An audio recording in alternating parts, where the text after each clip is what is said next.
채무를 청산한 부활이라는 제목으로 여러분과 함께 은혜를 나누고자 합니다.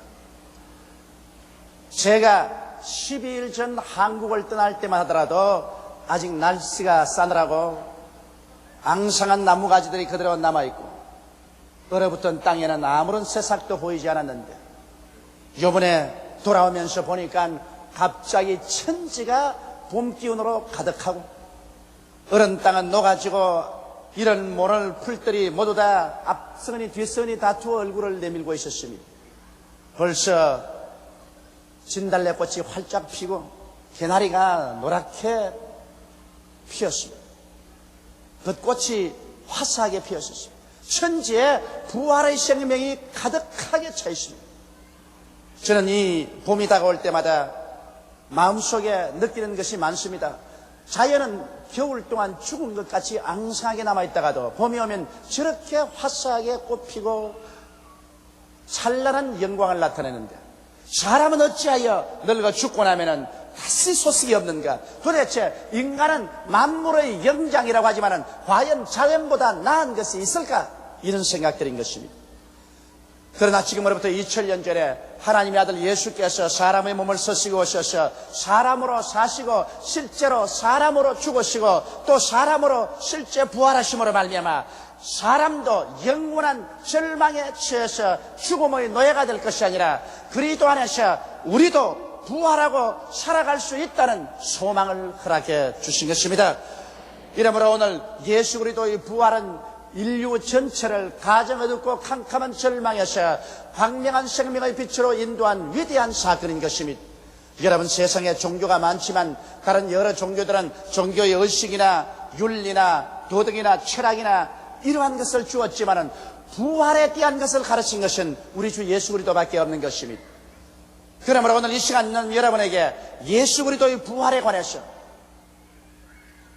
그 깊이 있는 내용을 알아보고자 하는 것입니다. 첫째로 왜 예수님은 부활하지 않으면 안 되느냐는 것입니다. 불교에도 부활에 대한 소식은 없습니다. 유교도 윤리와 도덕을 가르쳤지 부활은 말하지 않습니다. 더구나 이슬람교도 부활에 대한 이야기는 없습니다. 그런데 왜 유독 예수님만이 죽으셨다가 사흘 만에 부활하셨다고 온 기독교인들이 전 세계에 걸쳐서 외치고 떠들고 있습니까? 거기에는 이유가 있습니다. 여러분, 원래 하나님께서 우리의 조상 아담과 하와를 만들어 놓으셨을 때는 아담과 하와를 죽도록 만들어 놓지는 아니었습니다. 하나님의 형상과 모양대로 지음받은 속사람이 육신을 쓰고 세상에 살지만은 죽도록은 만들어 놓지 않으셨습니다. 아담과 하와가 다스리는 세상도 하나도 죽음의 세력이 없었습니다. 꽃은 영원히 피어 있어야만 하고 새들은 늘 노래해야 되고 짐승들은 활기차게 뛰도록 만들어 놓았지 죽음이 이 대지를 점령하도록 만들어 놓지는 아니한 것입니다. 그런데 왜 죽음이 오늘 이 땅에 꽉 들어찼을까요? 이것은 하나님께서 에덴 동산에서 아담과 하와를 살게 하실 때 모든 실과는 다 먹되 선악을 아는 실과는 먹지 마라. 먹는 날에 너희가 반드시 죽으리라는 하나님의 법도를 정해주신 것입니다. 아담과 하와는 마귀의 꾀임을 받아 이 하나님의 법을 어기고 선악과를 따먹고 하나님의 말씀을 거역하고 하나님의 권위를 짓밟고 하나님의 주권에 대한 도전을 행한 것입니다. 그 결과 아담과 하와는 에덴에서 쫓겨나오고 그 영은 죽고 육신도 흙으로 돌아갈 수밖에 없는 처지에 있게 되고 그가 점령하고 있는 이 지구는 사망이 통치하게 되었습니다. 새들은 노래하다가 나무가지에 떨어져서 죽고 짐승들은 뛰놀다가 흙으로 돌아가 버리고 꽃들은 화사하게 피었으나 얼마 전에 시들어져 버리고 말았습니다. 그때로부터 시작해서 오늘날까지 죽음은 이 인류를 점령하고 이 세계를 다스리고 있는 것입니다. 아무도 이 사망의 세력에서 우리를 해방시켜 줄 수가 없었습니다. 사람들은 종교는 갖다 줄 수 있었습니다. 철학도 갖다 줄 수 있었습니다. 심오한 진리는 말할 수 있었으나 사망의 세력에서 인류를 벗어나게 하지는 못했었습니다. 왜 그럴까요? 이것은 아담과 하와의 죄의 값으로 사망이 왔기 때문에 이 죄의 채무를 갚지 못하는 이상 죽음에서 놓여날 도리가 없는 것입니다. 그런데 누구든지 우리는 어머니 뱃속에서 이미 태어날 때부터 죄의 채무를 짊어집니다. 콩 심은 데 콩 나고 팥 심은 데 팥 나는 것처럼 아담의 씨를 받은 우리들은 모두 다 아담처럼 이미 뱃속에서부터 죄인으로서 잉태되고 사망의 포로가 되어서 태어나는 것입니다. 이러므로 이 땅에 태어난 사람치고 어떠한 사람도 죄에서 벗어날 사람이 없고 사망의 노예에서 해방될 사람이 없는 것입니다. 성경은 밝히 말씀하시기를 모든 사람이 죄를 범하였으니 하나님의 영광에 이르지 못하리라고 말하셨으며 죄를 지은 영혼은 죽으리라고 말씀하고 있는 것입니다. 이러므로 모든 사람들이 다 죄인이므로 모두 다 죽을 수밖에 없는 것입니다. 그렇기 때문에 하나님께서는 우리에게 종교를 주시지 않았습니다. 윤리나 도덕이나 철학을 주지 않고 의식이나 형식을 주지 아니하시고 죄 없는 아들을 주신 것입니다. 예수님께서는 동정녀 마리아의 몸에 태어나셨습니다. 아담의 씨를 받지 아니하고 성령으로 말미암아 원죄 없이 잉태되어서 태어나셨고 33년 동안 주님께서는 육신의 생활 속에서 죄라고는 지어본 적이 한 번도 없었습니다. 죄의 채무가 없는 예수가 죄의 채무에 짓눌린 우리를 대신해서 빚을 갚아줄 수가 있는 것입니다. 여러분과 나는 모두 다 죄의 빚을 짊어지고 몸부림치는 사람들입니다. 죄의 빚이 없는 사람이 우리에게 와서 우리 빚을 대신 청산해 줄 수가 있는 것입니다. 이렇기 때문에 예수님께서는 오셔서 여러분과 나의 죄와 불의, 추악과 저주, 절망과 죽음을 한 몸에 걸머지시고 자원해서 십자가에 올라가셔 그 몸을 찢고 그 피를 쏟으셔서 하나님 앞에서 우리 죄를 청산하신 것입니다. 우리 주 예수께서 죄를 청산하지 않으셨으면 여러분과 나는 어떠한 의로운 행위나 노력으로도 구원을 받을 수는 없습니다. 저는 비행기를 타고 태평양을 건너면 시간이 많기 때문에 성령님의 인도를 주셔서 그곳에 있는 사람들에게 전도를 늘 합니다.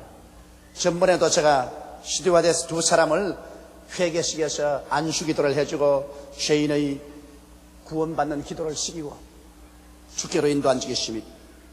이번에도 오면서 이제 식사를 나르는 일을 다 마치고 난 다음 좀 한가할 때 스튜어디스 한 사람에게 제가 열심히 전도를 했습니다. 예수를 믿지 않는 삶은 모든 것이 헛것이다. 너가 어디서 와서 왜 삶이 어디로 가는지 아느냐? 모르지 않느냐?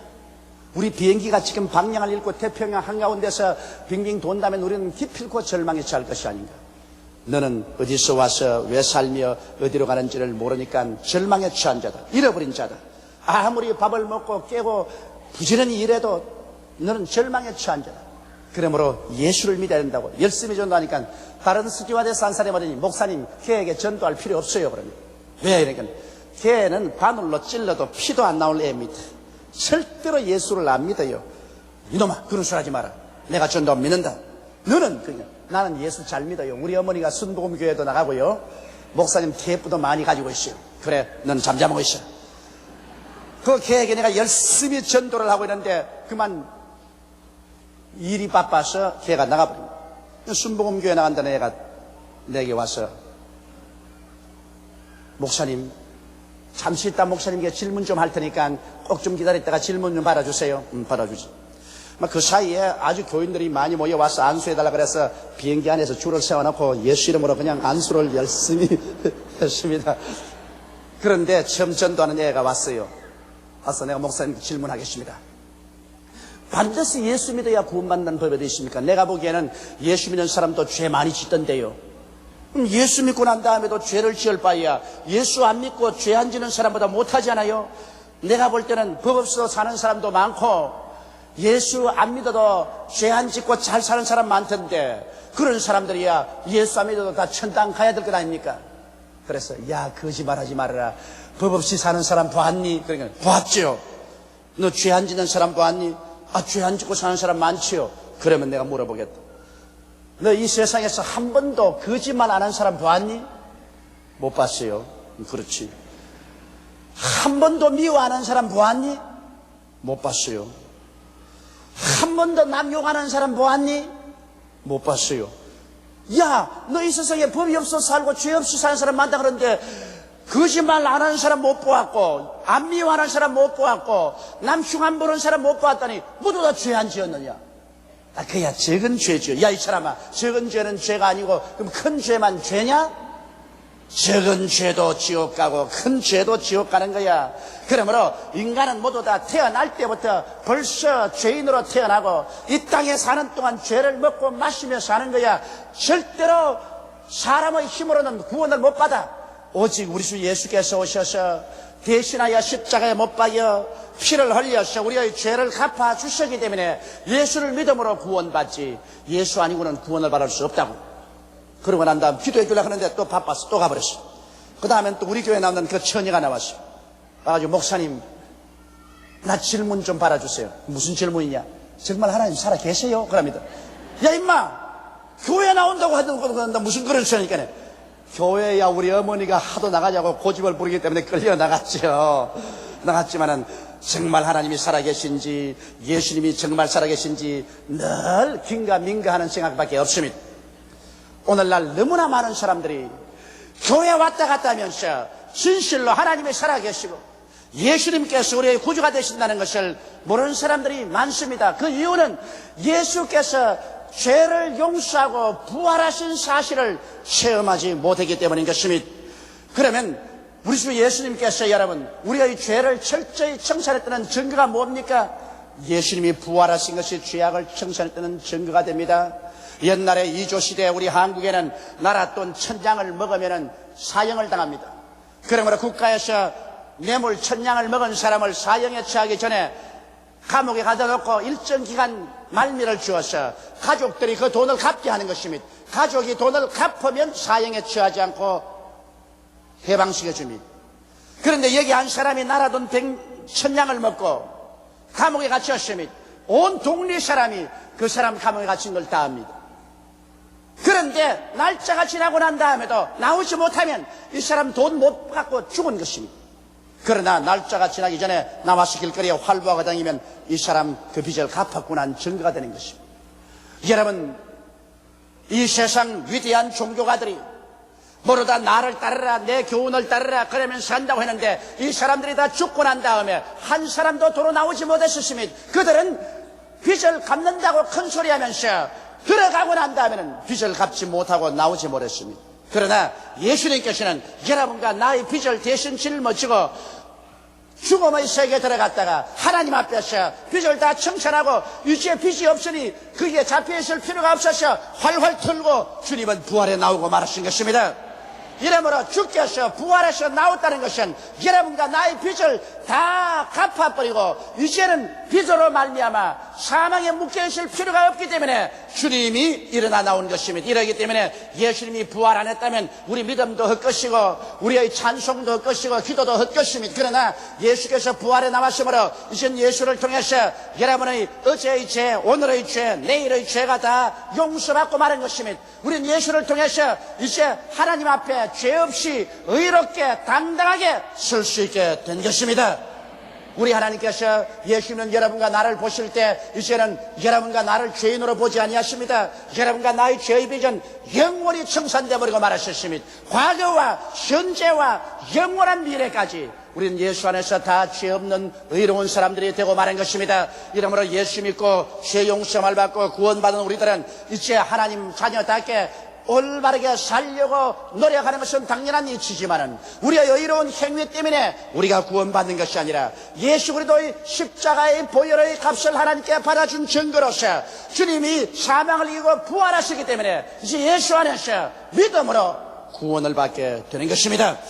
그러면 둘째로 제가 여러분께 증명하고 싶은 것은 과연 예수께서 부활하시냐는 것입니다. 오늘날 사람들은 예수께서 부활했다고 말하지만은 예수님께서 부활한 증거를 확실히 가지고 있냐는 것입니다. 성경에도 2사람 이상의 증거 이외에는 받지 말라고 했었습니다. 한 사람이 말한 것 믿을 수가 없어요. 2사람 이상이 증언할 때 그것은 증거로 채택하라고 했었습니다. 성경에는 예수님께서 죽은 자 가운데서 부활한 사건을 본 사람은 수없이 많습니다. 예수님이 십자가에 못 박여 죽으셨을 때 제 아들이 예수님의 시체를 천에 사서 몰약으로서 그 몸을 덮고 아리마대 요셉의 무덤에 장사했습니다. 유대인의 무덤은 한국과 같이 봉건을 세우는 것이 아니라 언덕을 파서 굴을 뚫어서 그 속에 시체를 넣고 돌로서 막습니다. 예수 그리스도의 시체는 아리마대 요셉의 무덤에 넣고 큰 돌로서 그 입구를 막았습니다. 그러자 로마의 총독 빌라도는 예수님의 제자들의 시체를 훔쳐가고 난 다음에 예수님이 부활했다고 소문을 낼까 싶어서 군인들을 파견하여 그 무덤 문에 인장을 치고 군인들이 지키게 한 것입니다. 로마의 군인은 그 당시 세계에서 최고의 강병이었습니다. 그런데 사흘이 지나고 난 다음에 예수님의 여제자들이 예수님의 시체에다가 향유를 뿌리기 위해서 그들은 아침 일찍이 주일날 일어나서 무덤을 찾아오고 있었습니다. 그러면서 그들 가운데서 서로 의논하고 걱정했습니다. 무덤 앞에 큰 돌로서 막아놓았는데 누가 그 돌을 옮겨줄 수 있을까? 그래서 무덤 근처 가까이 오는데 갑자기 지진이 나서 산이 흔들리기 시작합니다. 여인들이 이리 쓰러지고 저리 쓰러집니다. 그러자 하늘에서 찬란한 섬광이 비칩니다. 그들은 빨리빨리 무덤가에 와보니까 수직하던 로마 군인들이 얼굴이 창백하게 되어서 창금을 다 버리고 벌벌 기어서 도망을 치고 있습니다. 예수 그리스도의 무덤 문은 이미 돌이 옮겨졌고 그 돌 위에 하늘에 햇빛같이 빛나는 얼굴을 가진 천사가 흰옷을 입고 앉아 있었습니다. 여자들이 놀라서 그를 바라보고 있으니까 그 천사한테 말해, 너희가 산자를 죽은 자 가운데서 찾는구나. 너희가 찾는 예수는 이 무덤에 있지 아니하고 이미 살아나셔서 갈릴리로 가신다고 하라고 했었습니다. 이 말을 듣자 여자들은 너무 소스라쳐 놀라고 기뻐서 그 길로 돌이켜 그러만 날 살리라고 뛰어내려옵니다.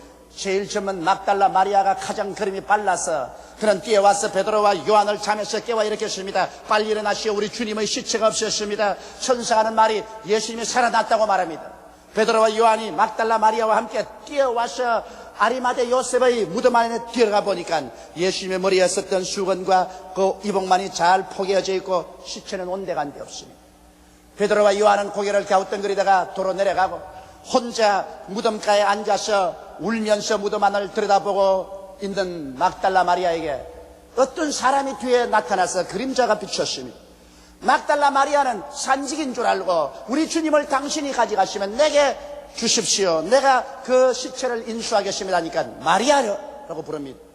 깜짝 놀라 돌아보니 예수님이 부활하셔서 뒤에 서 계십니다. 너무 놀라서 마리아가 예수님을 끌어안으려고 하니까 주님께서 내 몸에 손대지 마라. 나는 아직 하나님께 올라가지 못했다. 그러나 나는 곧 너희 하나님, 나의 하나님, 너희 아버지, 나의 아버지께로 간다고 하라고 말했어요. 그 말을 듣고 막달라 마리아는 너무 좋아서 팽이처럼 뛰어서 내려오는데 예수님은 이미 동리에 다 가까운 여자들에게 나타나셨습니다. 편안하뇨? 여인들이 예수를 보고 너무 놀라고 또 이심한 자를 쫓아 있었습니다. 그들은 예수의 발 앞에 엎드려 경배하고 그 발을 안고서 입맞추었습니다. 그래서 여인들이 와서 제 아들에게 예수님이 부활하셨다, 막달라 마리아가 보았다, 우리 앞에도 나타났다 하니까 제 아들이 모두 다 의안이 벙벙해서 이 부인들이 도대체 어떻게 되었느냐, 잘못되었지 않았냐 의심을 했었습니다. 그런데 거기에서 두 제자가 너무 실망하고 절망에 취하여 여인들의 말을 다 들었음에도 불구하고 일어나서 우리는 엠마오로 가자, 시골로 낙향에 가서 이제는 농사나 짓고 살자. 이래서 두 사람이 엠마오로 기진맥진해서 내려가는데 어떠한 한 사람이 빨리빨리 그러더니 그들 길에 함께 동행을 하게 됐어요. 당신들 왜 그렇게 기진맥진하오? 아니 예루살렘에서 당시 일어난 소식을 모르오? 하나님 앞에서 기사와 이적과 말의 능력 있는 나사렛 예수가 빌라도와 유대인들의 모함을 받아서 십자가에 못 박아 죽었어. 우리는 그분이 이스라엘을 구원할 줄로 알았어. 그러자 같이 가는 그분이 성경을 펼쳐서 그들에게 하나님의 아들 예수께서 오셔서 십자가에 못 박여 죽고 사흘 만에 부활할 것을 자세히 설명하는데 그들의 마음이 뜨거워졌습니다. 마침 그들이 저녁이 늦어지고 주막에 가까이 오자 주막집에 함께 들어가서 떡을 청하여서 그분이 떡을 들고 축사하고 떼어주는데 떡을 받자마자 눈이 열리니 그분이 예수인 것을 알게 되셨습니다. 예수님 것을 알아보자마자 주님이 사라졌습니다. 두 사람은 소스라쳐 놀라 뛰어일어나서 그 길로 예루살렘으로 줄다람쥐를 쳐서 제 아들이 모인데 오니까 제 아들이 흥분해서 야단입니다. 예수님께서 과연 살아났고 베드로에게 나타났고 우리 10사람이 모였는데 주님이 갑자기 나타났다고요. 그리고 우리가 식사하는데 주님이 말씀하기를 너희 중에 먹을 것이 있냐고 그러셔서 생선한 토막을 주니까 주님께서 잡수시고 나는 영이 아니라 너희 보름같이 살과 뼈가 있다고 말씀하셨다고 흥분해서 이야기했습니다. 그런데 그때 도마가 어디 갔다가 어슬렁어슬렁 돌아와서 이 흥분한 무리를 보고 혀를 차면서 전부 여인들처럼 너희들을 다 돌았다. 나는 그렇게 쉽게 믿지 않는다. 만일 예수님이 진짜 살아나셨으면 나는 내 손가락으로 그 못자국난 손에 넣어보고 내 손으로 그 옆구리에 창자국을 만져보고야 나는 믿을 것이다. 아무래도 도마는 믿지 않습니다. 그런데 그날 지나고 난 다음 주일 또 저녁에 한 곳에 모였는데 갑자기 예수님께서 나타나셨습니다. 소스라쳐 다 놀라서 보고 있는데 예수님께서 도마 앞에 나오셔서 도마야 내 손가락을 내밀어 자 못자국나게 넣어보아라. 내 옆구리에 너 손을 넣어보아라. 그리고 불신자가 되지 말고 믿는 자가 되라. 토마가 그것을 보고 너무 놀라서 엎드려 나의 하나님이여 나의 주님이여 내가 믿나이다고 말하니까 주님께서 이 사람아 내가 본 거로 믿느냐? 보지 않고 믿는 자가 더 복이 있나니라고 말씀하셨습니다. 그러고 난 다음 나는 갈릴리로 간다고 주님께서 말씀하셨습니다. 제자들이 갈릴리에 가서 예수님을 기다리고 있는데 언제 나타날지는 모르기 때문에 밤에 그만 배를 타고 그물을 들고 고기를 잡으러 가서 밤새도록 고기를 잡으나 한 마리도 못 잡았었습니다. 새벽녘에 안개가 가득히 끼었는데 예수께서 해변가에서 그들을 부르셨습니다. 너희에게 먹을 것이 있느냐? 없습니다. 우편에 그물을 던져보라. 그들이 우편에 그물을 던지니 고기가 많이 애워져서 그물이 찢어질 지경입니다. 그러자 주님인 줄 알고 허겁지겁 배를 지어서 밖에 나오니 주님이 이미 불을 피워놓고 떡도 준비하고 고기도 구워놓으셨습니다. 그들은 예수님이 준비하신 떡과 고기를 먹고 그리스도의 교훈을 들으셨습니다. 거기에서 예수님께서는 상처 입은 베드로의 마음을 고쳐주셨습니다. 그리고 주님께서는 믿는 모든 사람들이 감람산에 모일 것을 지시하셨습니다. 이래서 예수님께서 부활하신 후 40일 만에 감람산에 그들이 다 모이니까 500여 명이 보는 앞에서 주님께서 손을 들어 그들을 축복하시고 공중으로 올라갑니다. 그들은 올라가는 예수님을 힘껏 바라보고 있었는데 구름이 그를 가리어 사라질 때 그들 가운데 흰옷 입은 두 천사가 서서 말하기를 너희가 하늘로 올라가는 예수를 바라보는구나. 너희 가운데서 하늘로 올리우신 이 주님은 하늘로 올리우심을 본 그대로 다시 오시라고 말씀하셨습니다. 이래서 500여 명이 일시에 예수님이 올라가시는 것을 보고 그 가운데 120명은 내려와서 마가 요한의 다락방에서 열흘 동안 기도하다가 성령을 받게 되고 말한 것입니다. 예수님은 이처럼 살아계셔서 사람들에게 보이시고 바울 선생이 고린도서를 쓸 때는 이 500명 중에서 태반이 살아있다고 말한 것입니다. 교회를 회파하고 스데반을 잡아서 죽이는데 증인으로 서 있었고 다메섹에 가서 시리아에 있는 예수교인들을 잡아와서 벌하려고 하던 이 사울이 시리아에 가다가 갑자기 대낮보다 더 밝은 빛이 하늘에서 비추면서 사울아 사울아 어찌하여 너가 나를 핍박하냐 하기에 주여 니시니가 하니까 나는 너가 핍박하는 예수라고 말하셨습니다. 이 말에 그는 끄꾸러져서 회개하고 역사상 가장 위대한 그리스도의 제자요 사도가 되었습니다. 그가 바로 사도 바울인 것입니다. 이와 같이 그리스도께서는 죽은 자 가운데서 부활하셔서 40여일 동안 수없이 나타나셨습니다. 이러므로 제자들이 의심할래야 의심할 도리가 없었습니다. 이러기 때문에 모두 다 뿔뿔이 헤어졌다가 다 모여서 그리스도의 복음을 전가하는 위대한 사역자들로 변화되고 말한 것입니다. 어떠한 사람들은 말하기를 예수님 시체를 제자들이 훔쳐가서 놓고 부활했다고 소문을 퍼뜨렸다고 말하는데 여러분 세상에서 가장 강군인 로마의 군인들이 기다리는데 그리고 그들이 목숨을 바치고 지키는데 오합지졸인 제자들이 가서 그들과 싸워서 예수의 시체를 훔쳐올 도리도 없거니와 서로 훔쳤다고 할지라도 그 중에 제자들은 수십 명이 죽든지 잡히든지 해야 될 것입니다. 그러나 성경에 보면 오순절날 이후로 12제자가 그대로 남아있었습니다.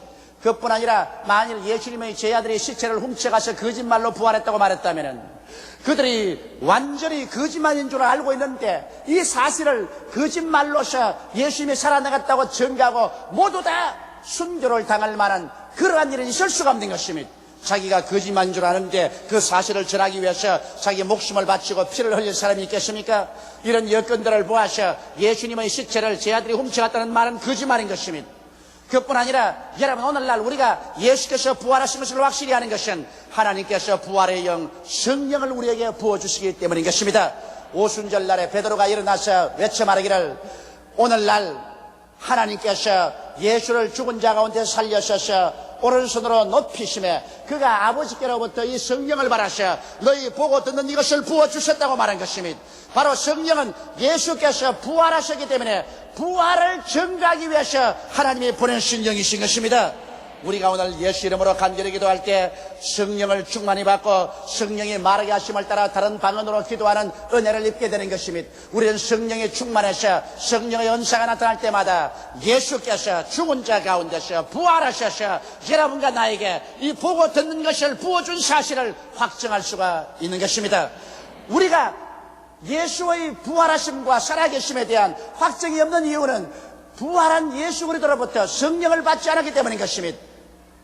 바울 선생은 에베소에 가서 믿는다고 하나 죽은 자와 방불한 신자들을 보시고 제일 먼저 물은 질문이 너희가 믿을 때 성령을 받았냐고 말하셨습니다. 그들이 우리는 성령이 있음도 알지 못한다고 말할 때 예수께서 바울이 그들에게 예수를 전도하고 물로 세례받게 하고 난 다음 안수함에 성령을 받는지라 그들이 방언도 하고 예언도 하니 모두 12사람이 되더라고 말하셨습니다. 성령 받은 에베소 교회의 12사람이 불같이 일어나서 살아계신 그리스도를 증거하였으므로 얼마 있지 않아요. 소아시아에서 에베소 교회는 가장 위대한 교회로 변화되고 말한 것입니다.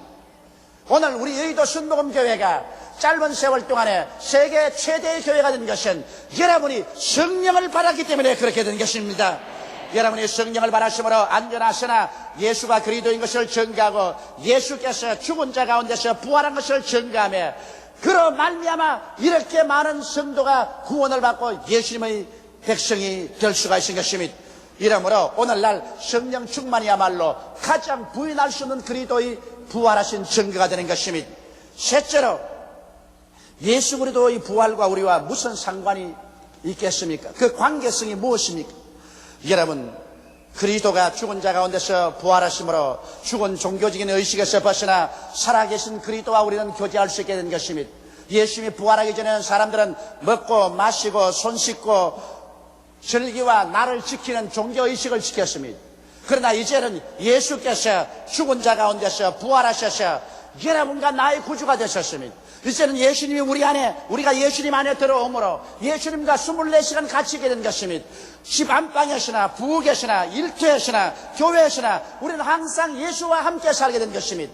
이렇기 때문에 이제는 종교의 의식이나 형식이나 절기나 날짜에 구애될 필요가 없습니다. 이런 것은 다 예수 그리스도를 설명하는 그림자요. 이제 본체인 예수님이 부활해서 내 속에 들어왔으므로 누구든지 예수만 믿으면 구원을 받게 되는 것입니다.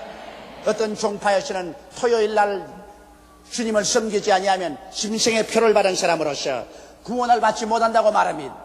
여러분, 이런 사람들은 종교적인 멍해를 스스로 만들어서 걸머진 사람인 것입니다. 이제는 토요일 날을 지키든 주일 날을 지키든 채소를 먹든 고기를 먹든 이러한 것은 상관이 없습니다. 상관 있는 것은 우리가 예수를 구주로 모셔서 거듭났느냐 거듭나지 않느냐 이것이 문제인 것입니다. 여러분이 예수 믿고 거듭나시면 이 사람이 토요일 날 예배를 드리고 싶으면 토요일 날 드려도 좋고 주일 날 드리고 싶으면 주일 날 드려도 좋습니다. 채소를 먹어도 좋고 고기만 먹어도 좋습니다. 이것은 자기가 알아서 할 일이요. 이러한 것들이 우리의 구원과 직접적인 관계는 없습니다. 직접적인 관계가 있는 것은 죄를 회개하고 예수를 구주로 믿는 이것만이 여러분과 나의 구원과 직접적인 관계가 있게 되는 것입니다. 그뿐 아니라 예수님은 죽은 자 가운데서 부활하시기 때문에 이제 당신이 십자가에 못 박여 피 흘려서 값주고 산 은혜를 이 시간에 보장해 주시는 것입니다. 이제 누구든지 예수 그리스도를 믿으면 주님께서 우리 위해서 몸짓고 피 흘려서 죄를 청산해 주셨기 때문에 주님이 반드시 그 사람이 죄 사함을 받도록 아버지 앞에서 기도를 해 주시는 것입니다. 또한 예수님께서는 살아계시기 때문에 우리가 예수를 믿을 때 하나님과 우리가 원수된 것을 직접 주님께서 청산하시고 하나님으로부터 성령을 받아서 우리에게 부어주십니다. 예수를 믿을 때 주님은 살아계셔서 이제는 당신이 직접 마귀의 권세와 마귀의 힘을 깨뜨려 버리시고 여러분과 나를 여러 가지 연약과 질병에서 고쳐주시도록 보장해 주시는 것입니다. 주님께서는 실제로 살아서 같이 계시기 때문에 당신이 고통과 채찍에 맞음으로 청산한 그 질병과 고통을 여러분께서 재주시려고 기다리고 계신 것입니다. 예수님은 부활하시기 때문에 여러분과 나를 저주에서 해방시켜주기 위해서 지금 기다리고 계십니다. 십자가를 믿고 나올 때 주님은 저주에서 해방시켜 주시며, 주님은 부활하셔서 이제 강림하시는 그날에 여러분과 나를 부활의 몸으로 얻도록 보장해 주십니다. 이 추한 몸이 영화로운 몸으로, 약한 몸이 강한 몸으로, 죽을 몸이 영원히 사는 몸으로, 육의 몸이 신령한 몸으로 변화되는 것을 보장해 주시는 것입니다. 주님은 살아계심으로 지금 십자가에 피 흘려서 값주고서 이 모든 것이 여러분의 것이 되도록 주님께서 하나님께 기도해 주시고 여러분에게 보증을 해 주시는 것입니다. 이러므로 오늘 우리 예수 믿는 우리들이 해야 할 것은 무엇입니까? 죽었다가 부활하셔서 우리를 대신하여 죄를 멸하시고 화목케 해주시고 마귀를 멸하고 질병을 파괴하고 저주를 청산하고 영원한 생명을 주신 이 그리스도를 우리는 땅끝까지 전도하는 것이 우리의 임무인 것입니다. 여러분, 이제 우리의 사는 날도 점점 짧아집니다. 주님이 오실 날이 점점 가까웁니다. 이제 우리가 이 세상에 살면서 부귀영화 공명을 취하고만 산다면 이것보다 더 어리석은 것이 없습니다. 이제 여러분과 나의 참 삶이란 예수를 믿고 예수를 전도하는 것이 우리의 참 삶인 것입니다. 때를 얻든지 못 얻든지 우리는 전력을 기울여 예수 믿고 구원받고 주님 강림하실 날을 기다리라고 외치는 것이 우리의 본분인 것입니다. 이 일을 위해서 여러분과 내가 부름을 받으셨습니다. 이 일을 위해서 우리 조국도 부름을 받으셨습니다. 이러므로 우리는 마음을 다하고 뜻을 다하고 정성을 다하고 힘을 다 기울여서 예수 그리스도를 믿고 예수를 전도해서 멸망할 세상에서 불타는 세계로 떨어져 갈 사람들을 구원하는 여러분 되시기를 주의 이름으로 축원합니다. 며칠 후 주님께서 강림하실 것이요 우리는 다 그 앞에 영광스럽게 모이게 될 것입니다. 이는 예수께서 십자가를 걸머지고 사망을 한 몸에 책임지고 철폐하시고 이를 다 갚아시고 그 증거로 부활하셔서 지금 여러분과 나를 위해서 하나님 보좌 우편에서 기도하고 계시며 지금 여러분과 나의 기도를 받으셔서 주의 십자가에서 이루신 은혜를 우리에게 나누어 주고 계시기 때문인 것입니다. 다 같이 고개시켜 기도드리겠습니다. 사랑이 많으시고 거룩하신 하나님 아버지요, 천번 만번 죽어야 마땅할 우리들을 하나님께서 살리시기 위해서 우리 주 예수님을 보내시사 우리 대신하여 죄의 빚을 갚게 만들어주신 것을 감사하옵나이다. 하나님 아버지, 예수 그리스도를 통해서 우리는 죄에서 노연함 받고 사망에서 노연함 받았사오니 예수 그리스도 안에서 우리는 세세 뭉토록 하나님을 찬미하게 하여 주시옵소서. 우리 아버지, 아직 예수를 믿지 않은 사람은 이 세상에 가짜로 살고 있습니다. 너 인생이 무엇이냐, 잠시 있다 사라지는 안개라고 했는데 안개와 같이 인생을 살고 있습니다. 하나님 아버지, 오늘 회개하고 예수를 구주로 모시고 이 썩어질 세상, 사라질 세상의 포로가 되지 말고 영원히 사는 반열에 들어서게 도와주시옵소서. 오 보혜사 성령이여, 죄악으로 무디어지고 어두워진 마음을 밝혀주시옵시고 깨우쳐 주시옵소서. 예수님 이름 받들어 기도드리옵나이다. 아멘.